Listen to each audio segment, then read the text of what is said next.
Trading এ যখন সবকিছু ঠিকঠাক ভাবে চলছিল তখন আমি একটা ভুল করেছিলাম, যে একটা ভুলের কারণে আমার অনেক বড় একটা লস হয়ে গেছিল। অনেকদিন আগের কথা, কয়েকদিন ধরে ট্রেডিং এ খুব ভালো প্রফিট হচ্ছিল। প্রায় সব strategy, risk management, money management সবকিছুই কাজ করছিল।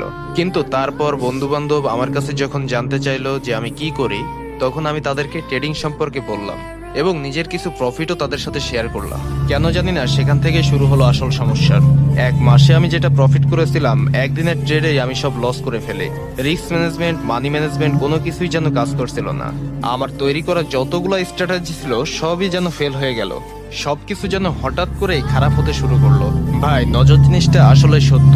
আর আপনারা যারা নতুন ট্রেডার আছেন, আপনারা বিশ্বাস করেন ভাই, আপনার প্রফিট, আপনার সিস্টেম, আপনার জার্নি এসব কারোর সাথে কখনো শেয়ার করবেন না। কারণ আপনি জানেন না যে কার মনে কখন কি চলছে। যার জন্য আমি সবসময় বলবো যে এগুলা কারোর সাথে কখনো শেয়ার করবেন না। আর আপনি যদি আপনার লাইফের পরিবর্তন আনতে চান, তাহলে আমাদেরকে ফলো করে আমাদের পিন করা ভিডিওটা দেখেন।